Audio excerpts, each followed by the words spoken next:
Let's break into our coverage of what's going on in the Middle East to bring you some breaking news. News just coming into us here at Sky. The death has been announced of Terry Venables, the former England coach.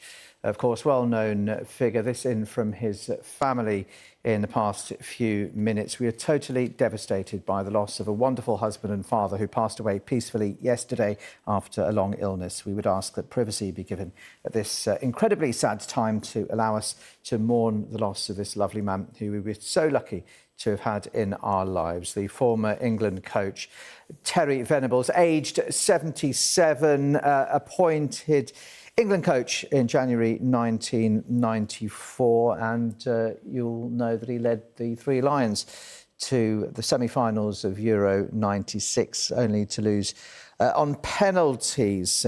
He managed a flurry of teams, among them Barcelona, Tottenham and Leeds, and after that short but successful stint as England coach, when Glenn Hoddle was in fact appointed his successor, forcing him out, he went on to manage Australia. So the death announced in the past few minutes of the former England coach Terry Venables.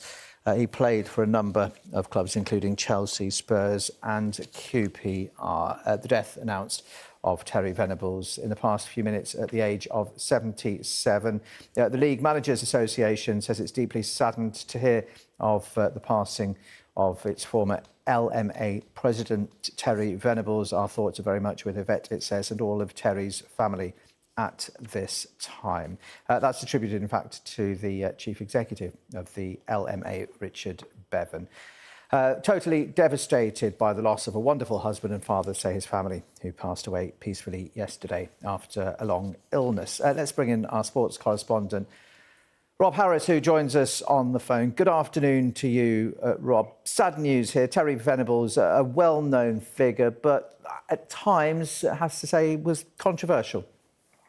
Yes, so many, of course, will remember his reign as England manager. One of the high points, really, of English football for the men's game, Euro 96, and taking England through to the semi-finals, and of course just missing out to Germany as so often. But it was his time as England manager that really helped sort of really capture a mood of a nation at that time in 1996. Really the part of the rebirth of English football after some of the challenges throughout the 70s and 80s in particular, and the whole football's coming home era really so heavily associated with Terry Venables. But as well at club level as well, the fact managing in Spain, where he became known as El Tel, which his nickname that really did stick with him for so long.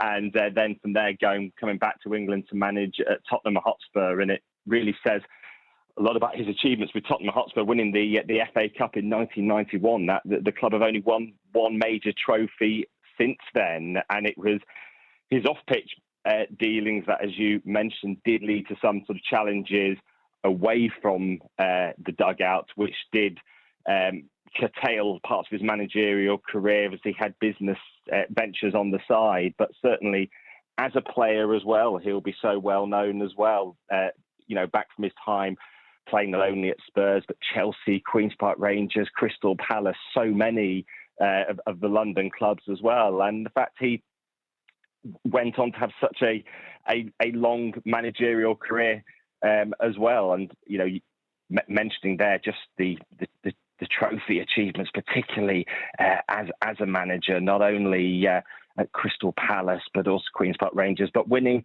La Liga, an Englishman winning the top trophy in Spanish football, which was really a notable achievement as well as reaching the European Cup final with the Catalan club, and then later going on to manage Australia as well at international level. So really someone who saw so much across the game, someone with such distinguished reputation throughout football, not only as a player, but then also as a manager as well. And as you reflect on the statement that we've been hearing from his family, that he has died after a long illness, and it had been some time since we had seen Terry Venables really around the world of football.